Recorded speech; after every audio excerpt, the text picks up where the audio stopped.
Bonjour à vous les intermèdes, bienvenue sur la chaîne Techniquement ce qu'il faut savoir, dans ce nouvel épisode de la série Religion piège à con.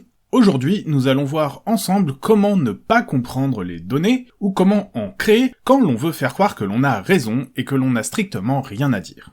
Car le souci, c'est que nous savons qu'en science, les données sont importantes puisque c'est elles qui déterminent les conclusions, et que si jamais vous avez une hypothèse et que vous faites une expérience qui contredit votre hypothèse, ce n'est pas la réalité qui se trompe, mais votre hypothèse de départ qui est fausse. Les religions n'ayant concrètement aucune preuve à apporter pour soutenir les propos qu'elles tiennent, il est donc nécessaire soit de fortement déformer la réalité, soit totalement inventer des données ou des histoires afin d'appuyer les propos de la religion elle-même et de faire croire qu'elle détient la vérité. Quand il s'agit de soutenir une hypothèse, il faut donc trouver des données, et quand elles n'existent pas, il faut leur inventer une valeur. Il faut donc trouver une valeur qui soit assez parlante, mais pas trop exagérée pour ne pas dévoiler la supercherie. Et c'est ce que l'on peut voir ici avec les commentaires, où cette personne totalement incompétente et ignorante de la théorie de l'évolution nous explique, en réponse à un message où je lui avais dit que les oiseaux avaient évolué à partir des dinosaures, que si les dinosaures sont des oiseaux, au passage ce n'est pas ce que j'ai dit, alors pourquoi est-ce que l'on observe que 88% d'entre eux évoluent dans un milieu naturel terrestre et se nourrissent de végétation, les oiseaux mangeant des feuilles d'après lui et des vers et rien d'autre? Si l'on va à un autre moment dans nos échanges, on peut voir qu'il attaque à nouveau, en réponse à un de mes commentaires, la théorie de l'évolution, en disant que depuis 1 siècle et demi, elle n'a pas fait ses preuves dans les autres domaines, en pointant notamment le fait que la théorie de l'évolution n'expliquerait pas les 88% de matière noire existant dans l'univers, ainsi que l'expansion de ce dernier, qui sont pourtant mentionnés dans le Coran. Malgré mon insistance où je lui demandais de me fournir les versets où le Coran parle des 88% de matière noire et de l'expansion de l'univers, il n'a jamais été en mesure de les fournir, pour la simple et bonne raison qu'ils n'existent pas. De toute façon, la matière noire est à l'heure actuelle une hypothèse et n'a pas été vérifiée. Et quand bien même, si elle existait, elle représenterait seulement 26% de la matière, très loin des 88% annoncés. On voit donc là une habitude de créer des données, puisque là encore, nous avons la valeur de 88%. Dans un autre échange, il me demande d'expliquer comment la théorie de l'évolution peut être vraie si le taux de mortalité en France a augmenté de 9,1% en 2019, tout en affirmant qu'il n'arrête pas d'augmenter année après année. Bien entendu, les données disponibles n'expliquent pas du tout que la mortalité augmente de 9,1% par an, mais qu'elle est au contraire d'environ 9,1% par an entre 2017 et 2021 grosso modo. C'est pas moi qui l'affirme, ce sont les données de l'INSEE. Ce qui augmente en revanche, c'est le nombre de morts par an, puisque la population augmentant avec le temps, si le pourcentage de mortalité ne change pas, cela signifie simplement qu'il y a plus de personnes qui meurent, mais toujours dans la même proportion. Malheureusement, malgré toutes mes recherches, je n'ai pas réussi à retrouver 2 commentaires qui auraient été très drôles ensemble. Le premier, où il expliquait que la Terre n'avait que 7000 ans, puisque c'est ce que le Coran indique,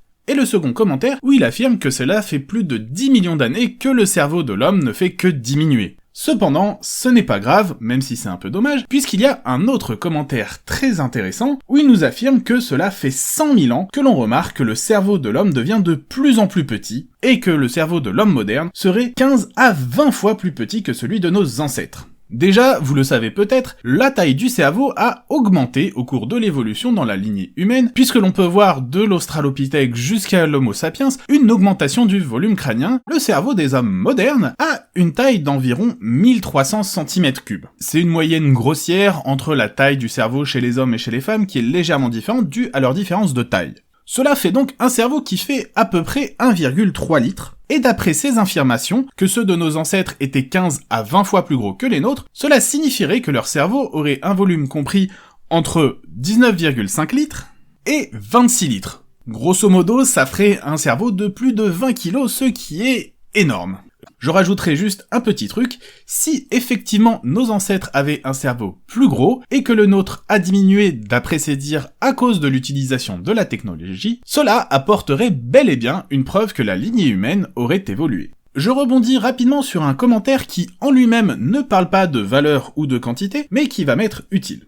Après avoir cité Einstein, qui disait que seules 2 choses sont infinies, l'univers et la bêtise humaine, il me répond qu'Einstein n'était pas si intelligent que ça, et que si l'univers possède un début, il possède forcément une fin. Ce à quoi je répondrai les nombres entiers. Vous connaissez, à ne pas douter, les nombres entiers, que l'on appelle aussi l'ensemble des nombres naturels, qui sont ces valeurs que l'on utilise pour compter les objets autour de nous. Une baguette, 10 moutons, Vous avez compris, c'est des nombres sans virgule, qui nous servent donc à compter ce que nous voyons. Eh bien, l'ensemble des nombres naturels possède un début, mais qui ne possède strictement pas de fin. Vous pourrez toujours imaginer le nombre le plus gros qui existe, il suffira de lui ajouter 1 pour trouver un nombre plus grand, preuve qu'il n'y a strictement pas de fin à l'ensemble des nombres naturels. Nous avons donc quelque chose qui a un début et pas de fin, ce qui contredit directement son affirmation. Ensuite, toujours pour appuyer que l'évolution n'est pas possible, il clame que les oiseaux migrateurs ont un taux de mortalité stratosphérique, puisque seulement un quart des oiseaux pourraient revenir l'année suivante à leur point de nidification.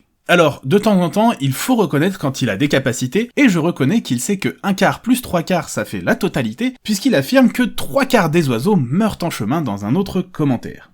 Déjà, je ne sais pas d'où il tire cette valeur de mortalité de 3/4, mais elle me semble plus qu'improbable. En plus du côté improbable de cette affirmation, elle est mathématiquement impossible, puisque si 3/4 de la population décédait d'année en année, on se retrouverait assez rapidement avec une population égale à 0. Alors, il a certes une petite compétence en mathématiques quand il s'agit des fractions, par contre, il n'a strictement aucune compétence en mathématiques lorsqu'il s'agit d'utiliser les suites pour estimer la taille d'une population au fil du temps.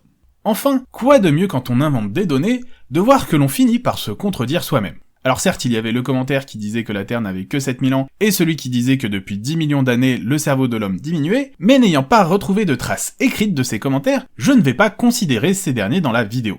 On va donc avoir notre première contradiction, où il essaye de nous expliquer que le Coran n'a pas été écrit par la main de l'homme, et qu'avant que cette parole sacrée soit transmise par un ange, encore faudrait-il que j'arrive à expliquer pourquoi 85% de matière noire compose le monde invisible. Tout à l'heure, nous avions 88% de matière noire, maintenant nous avons 85% de matière noire. Faites vos jeux, rien ne va plus, quelle sera la bonne valeur ? On voit donc que cette personne est totalement incapable de tenir un raisonnement se basant sur des données. Elle est prête à inventer des valeurs qui vont dans son sens, et n'hésite pas à sortir des affirmations qui contredisent ses précédentes allégations. L'important à ses yeux n'est donc pas d'avoir un argument valide, mais d'avoir systématiquement raison envers et contre tout, ou plutôt envers et contre tout le monde, même quand il s'agit d'avoir raison contre soi-même. Voilà, c'est donc la fin de ce nouvel épisode de Techniquement ce qu'il faut savoir de la série Religion piège à con. Comme d'habitude, je vous invite à partager ma vidéo, à la commenter, mais également à la liker afin d'améliorer le référencement de la chaîne. Vous avez également la possibilité de me suivre sur les réseaux sociaux où vous serez informé des épisodes à venir, et vous pouvez également me proposer des sujets que vous aimeriez voir traités ici. Bien sûr, si ce n'est pas déjà fait, je vous invite à vous abonner et à cliquer sur la cloche afin d'être informé des nouvelles vidéos et de ne rien rater de l'actualité de la chaîne. Je vous dis en tout cas à bientôt pour un nouvel épisode de Techniquement ce qu'il faut savoir.